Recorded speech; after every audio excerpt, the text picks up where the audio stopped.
Joining us this week is a man who's always represented Australia well in the world of MMA, our very first UFC champion. For his next fight, he'll be taking a break from getting W's on our very own island down under Australia and traveling to a little-known place known as Fight Island to take on the face of MMA social media, amongst other great things. Darren Till, the Reaper, Robert Whittaker, is in the house. Rob, it just has been way too long since we've had you here on the program. It has. I've been a little MIA, but I'm back and I'm happy to be here. Thanks for having me.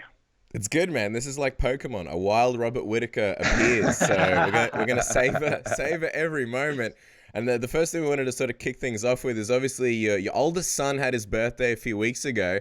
And the reason why we bring this up is because there was a pretty sweet Spider-Man themed party. This is the party that we always had in our dreams growing up as a kid, and he lived it. And we're assuming the biggest Spider-Man in the photo on Instagram was yourself, Rob. So obviously got to ask, how was the party? And is it possible Robert Whittaker is going to be replacing Tom Holland in the next movie? Yeah, definitely. You know, once I put on that Spider-Man outfit, his job security just left. So he's got to watch out. Nah, my son loved it. It's always this is what I live for. You know, giving them everything they want, trying to make every day for them, you know, a party, especially days like their birthday. And it's my wife more that gets into it and really pushes everybody to do everything. Yeah, it looked absolutely epic. And I got to ask you, man, while we're on the topic, and I'm going to put you on the spot right now, what are the top 3 superheroes of all time, according to Robert Whittaker? Hulk, Juggernaut, and I don't know the third one. Maybe. Well, you like the big ones, huh? You don't like the Batman, some of the smaller guys. You like those heavyweight ones. Oh, yeah. I don't know. They're just angry. they run through stuff. And they just smash stuff. I like them. As for number 3, probably the Flash. Okay. I feel like you said something once on the show, and it was like a little revelation of like, oh yeah, you do sort of lean towards the angry superhero. Why do you lean towards the angry superheroes? Because you don't come off as an angry guy, Rob. No, I don't know. I just like them. They just, when they start to get when their blood's boiling, they just get angry. They start destroying everything, and then especially the Hulk just gets angrier and angrier and angrier, and it's like his solution to just about any problem is to get angrier. Well, I'm expecting to see you in a green outfit with the green body paint for next year's birthday party, but let's talk about ISO for a sec, Rob, because a lot of people have been spending a lot of quality time with their family and friends and had an opportunity to catch up and sort of do whatever they were needed to do at home. But what has this sort of last 6 months or so been like for you? And how's ISO been with your family and sort of being in the lockdown in that period over there in New South Wales that things are getting a little bit worse? Yeah, honestly, it's you have to look at the silver lining for everything. Yeah, obviously the world is crazy and you know, having to shuttle the gyms and everything like that has been a nightmare. But to be able to spend so much time with my family and with my kids and just be at home, honestly it's been an absolute treat. It's been wonderful. You know, I don't think a lot of people would have been able to take this time aside and just set it out for their families the way we've been forced to.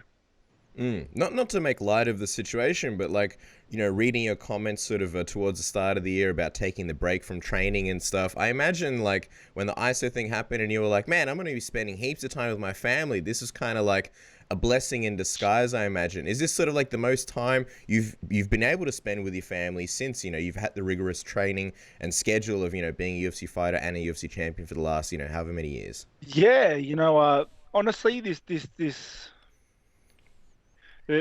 what's going on in the world is terrible. Let me disclose it. Let me start with that. Precursor. But like it couldn't have happened at a better time for me because I needed a break, and it just got extended, and everybody is in the same boat. All the work just shut up shop, and everyone was kind of just. It's like the world almost said, okay, everybody, you get a little bit of a break now. Like everybody can just spend time with their families and stuff. And I was like, cool. And then, and not to mention, like, I'm pretty sure I was made for isolation. So like, all I did was I just woke up I spent time with the kids. I jumped on my computer. Then I did some weights. Then I spent some more time with the kids instead of playing games on the computer. And that was the cycle for weeks, for months. And yeah, honestly, it was like it was a holiday. It's such a big holiday. It was such an experience. Is there a moment that stands out to you as far as like, something that you weren't able to do previously with like all the training and the rigorous schedule? I imagine the Spider-Man theme party was kind of one of them where you're like, man, because I remember reading how you were missing like birthdays and Christmases and all that kind of stuff. Was that like a sort of moment where you're like, man, I didn't get to used to do this stuff? There are a lot of little events like that. The big thing is when you're training and preparing for fights all the time, it takes so much out of you. So you're going to training, and the object of training is trying to thrash yourself and get yourself to where you need to be, and you come home a wreck, and then you repeat that, and after weeks of that, you just get more tired and more tired. It's one of those things. So like trying to find the extra energy to get up and do something. It was so hard. It was so hard to try to find the motivation to do things outside the norm, to go that extra length. And yeah, a lot of parents and myself, we still did it, but it was harder to enjoy those moments. But this time, like during that break, I had so much energy to do other stuff. I started up like 50 new hobbies. I started Oh, wow. doing new things. I mowed the lawn for once, and I was like, I was like, what's going on? Like, What's some of the other hobbies, just out of curiosity? What have you started? I got into archery for a little Oh. bit. Nice, yeah. Yeah, I was mucking around with a compound bow, and then I went just to a normal composite bow, and then I tried getting into knife sharpening. That stuff's hard. So basically all the most dangerous skills that like a Rambo would have in case the world comes to an end, you're pretty caught up on. Especially because of what was going on in the world. I was like, I need these skill sets now more than ever. Let me ask you this. The training going into this fight, we were talking to Dan Hooker the other week, and he was talking to us about how he was doing hill sprints outside his house. He couldn't really go to the gym because of the lockdown in New Zealand. How has it affected your training, and how have you sort of come around to getting yourself into shape and getting yourself ready for Darren Till, sort of having to deal with this ISO and not being able to go to gyms for a long time and sort of being able to do your own stuff at home? Yeah, it's been different. It has been different.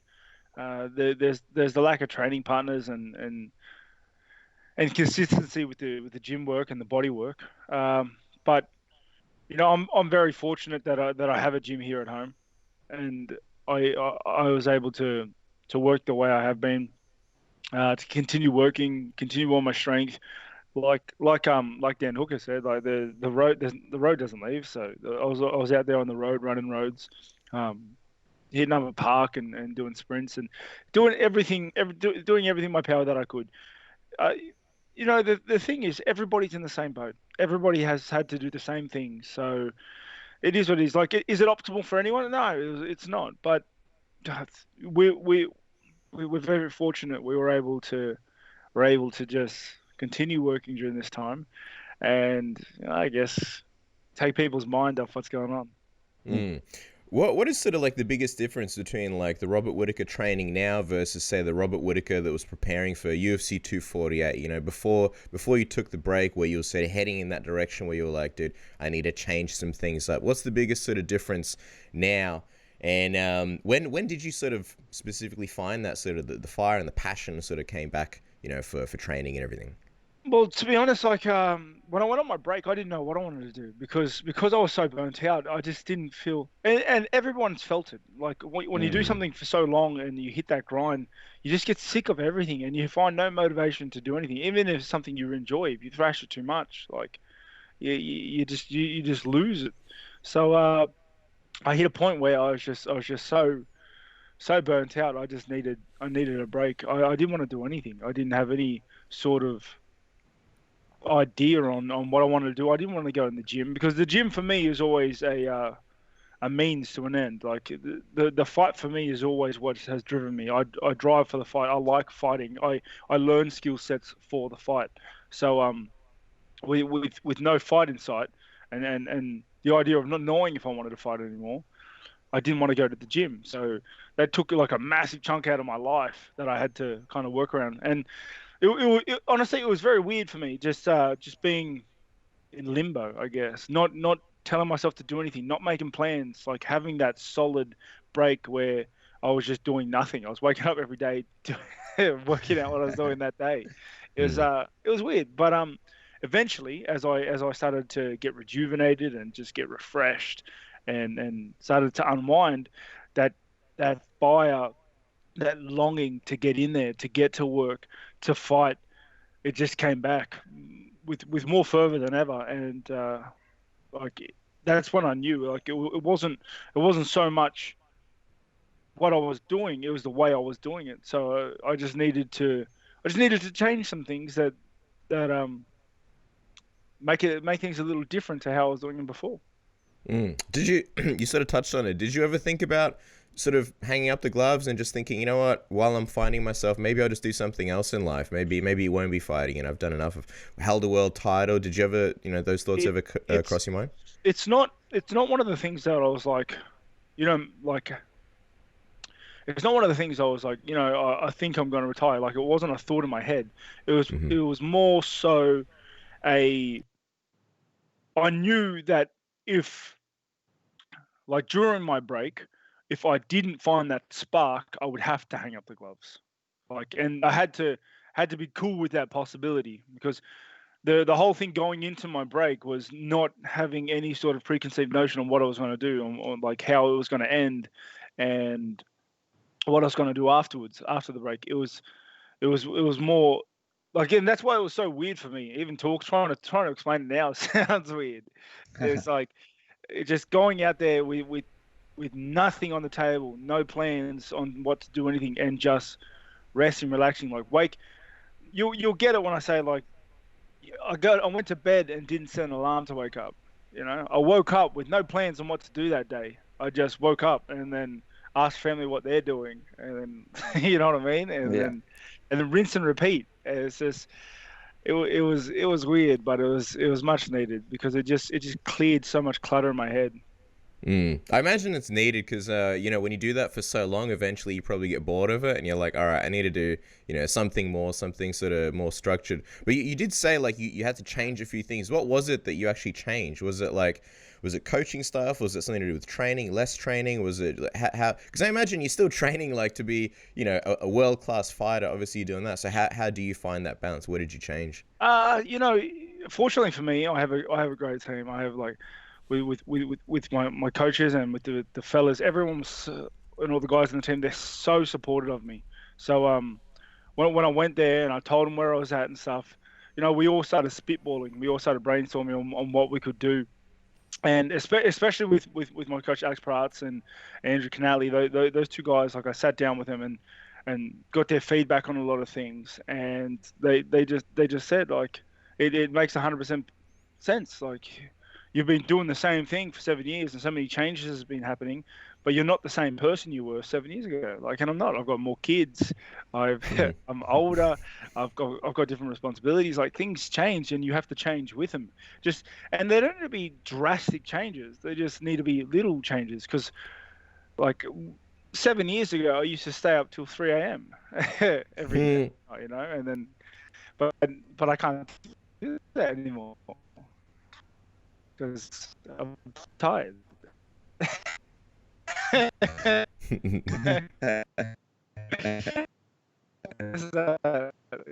Old body getting, so I have to just change with the times and make little tweaks. It's not huge changes. For fun and Darren, and it's kind of different to a lot of the other opponents that you've had in the past, where it's, you can't go in there, have fun, and entertain the fans. When you see that this is going to be your next opponent, does that kind of help, right, knowing that, hey, it's still going to be a tough fight, but in a lot of ways, this is going to be a fun one for me? Like, Darren seems like a cool guy to do fight week with, and Darren's a cool guy to build up a fight in a different way with. Honestly, it's the same as it always been.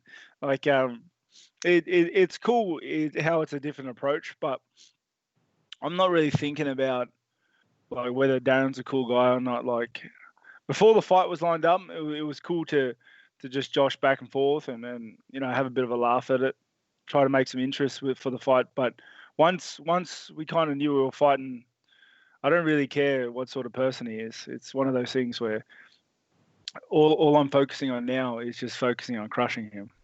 Yeah. I mean, is it one of those things where you can't really see him as like a guy that could be your friend after the fight's said and done? Now that it's all official and you're in training camp, mentality-wise, do you have to sort of look at him in a different light compared to before when you guys were sort of joking around on the internet? Well, yeah, for one, let me just say, I have no friends in the middleweight division. I can't be friends with anybody I could be fighting, so let's just clear that up. And two, mate, we're in the fight game. It's cool to be lined up with a guy that isn't acting like a Gronk. But at the end of the day, he's coming to take what's mine, and I'm coming to take what's his. And that's the game we're in. That's the fight game. That's the fight world.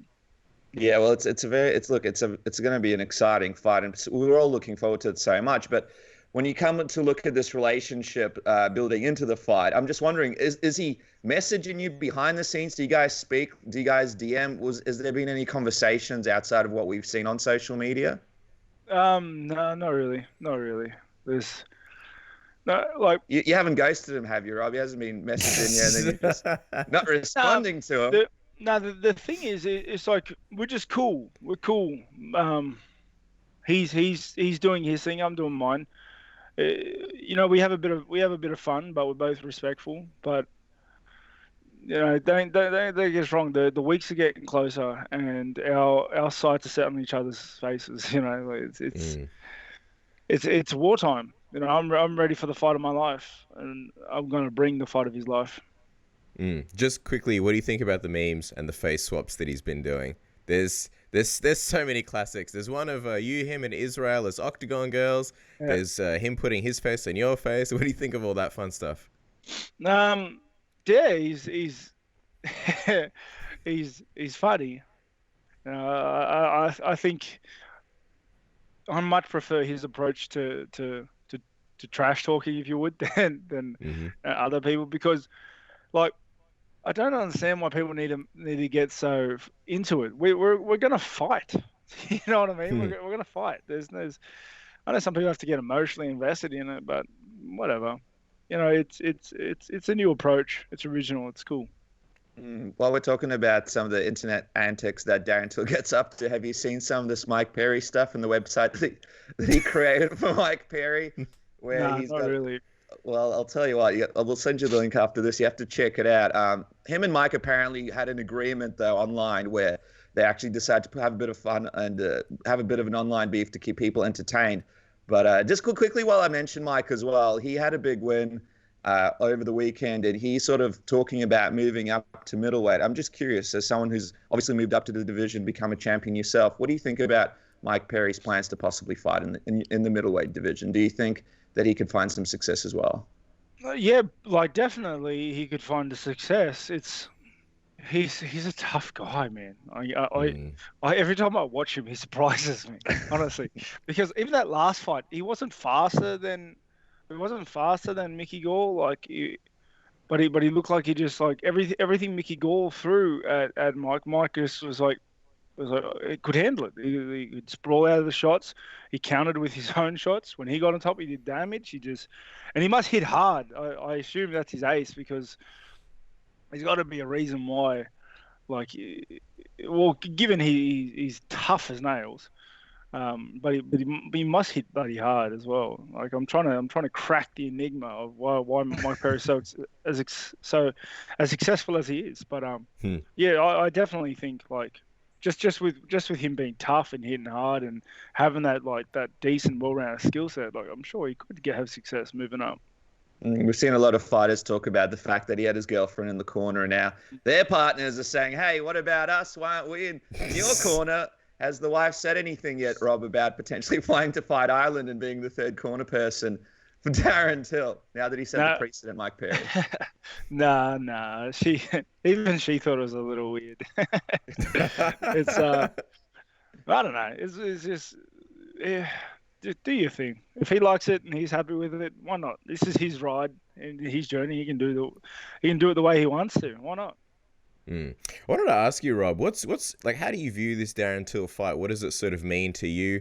People are saying that this is kind of like a rebound fight, and I wonder, like, you know, coming from the Israel fight in Melbourne at 243, what is I guess the mentality like going to this Darren Till fight? I'm just gonna go in there and have fun with it. To be honest, it's one of those things where the pressure's been on so heavily the last few years, and everything's been just ramping up. I want to take a step back, take all the skill sets I've been working on, and go in there and just be relaxed and let them out. I want to go out there and I want to just have fun with it. I want to be creative with it. I just want to fight like me. You know, I want to enjoy the ride. I want to enjoy this experience. Is there like a difference going to a fight, you know, without the belt, without that pressure of defending the belt? I'm curious if there's a difference in I don't know, just like sort of mentality, being like a hungry title contender or challenger as opposed to like a defending champion. You hear GSP and Anderson talk so much about, you know, the pressures that come with defending the title again and again. Yeah, there was definitely pressure, especially like fighting at home a lot. I found was hard with the title up in the air. Like it was, there's just so much more around it. There's so much surrounding the fights. It's it got a bit much. You know what I mean? I didn't, but it comes with the territory. Yeah, I'm looking forward for a change to fighting, you know, a different country, no crowd. Like just a ranking fight. It's gonna be fresh. I feel the theme for this fight is fresh. I love it. You mentioned you want to just sort of fight, you know, like you, and I'm wondering, when you look back on your last few fights, when was the last time you really felt like you were sort of yourself in that octagon? When was the last time you felt like you were fighting like the Robert Whittaker that you sort of know in your head? Probably Romero 1. Romero 2 a little bit, but I was kind of getting a little bit stiff and pent up then. You know, certainly not in that last fight, but it is what it is. How do you feel like you match up against Darren Till? I feel like there's something about this fight, man. It's just a fan favorite, hardcore fan kind of fight. There's such a huge buzz around it. I feel like it's one of the bigger fights on Fight Island. But obviously Darren Till, he's kind of joking, saying like, "Oh man, I hope Rob, you know, doesn't come in shape. I hope it's like an easy night for me." And he respects you, obviously. But I'm just wondering, and he says that he's hoping to beat you in the first couple of rounds. How do you see yourself matching up against him? Yeah, honestly, I think he's got a good skill set, but I think I'm better across the board. I also hope I can get him out of there very quickly, and it's not going to be due to lack of trying. Trust me. But I'm prepared. I'm prepared to make it a slugfest. I'm prepared to make it hell. I'm going to get in there and I'm going to do my thing. And how it happens and how it works, so I'm going to take the win where I see it. I mean, it's fascinating because Darren Till, he's had obviously an up and down run. He's had some issues with guys like Tyron Woodley who have, you know, used some grappling against him and sort of taken him off his game. But when you look at the Darren Till now compared to the Darren Till that was recently, you know, losing in a lower weight class, do you see some changes there and a sort of a bit of a different fighter compared to that one that lost against Tyron Woodley? Yeah, certainly against the Gastelum fight, he fought very differently. He stuck to a solid game plan. The game plan changed his style significantly. But we'll have to wait and see what he brings to the night. I'm sure he you know, one thing he certainly has is more experience, so he'll be ready for that. But I'm a different ball game. I guess the big question is, what are you giving up ahead of this Darren Till fight? Remember when we spoke to you about Gastelum, you gave up Mexican food, even though you loved it. Can't have anything like your opponents. What are you giving up ahead of this Darren Till fight? I don't know him well enough. I don't know anything like it. Apparently he likes gaming and spending time with his family.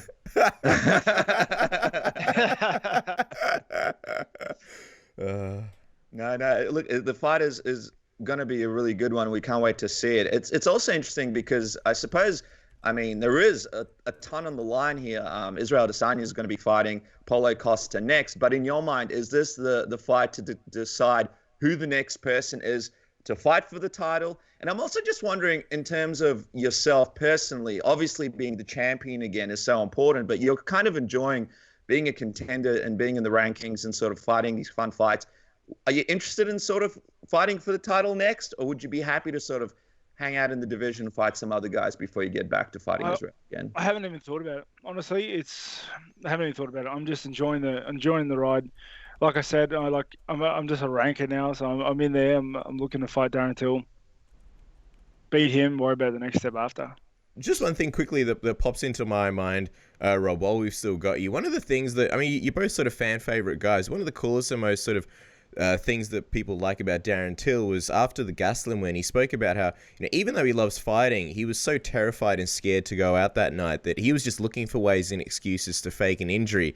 And I love seeing fighters, so brutally honest and so candid. And I guess we're in a sport where it's, people don't want to say stuff like that. People want to be seen as like a contender and tough and stuff like that. But it's good when fighters pull back the curtain. Have you ever had a moment like that in your career? Maybe warming up for a fight or getting ready for a fight, and you're just like, oh man, this. I guess like Darren Till didn't even want to go out there. No, it's not that. Like every time I'm behind that black curtain, I really I think, why the hell am I here? It's like terrible, but it's uncomfortable for just about everyone. It's one of those things. Nerves, mate. So you mentioned the not fighting in front of the crowd, and I just want to quickly touch on that. It's an interesting situation. You'll be on Fight Island.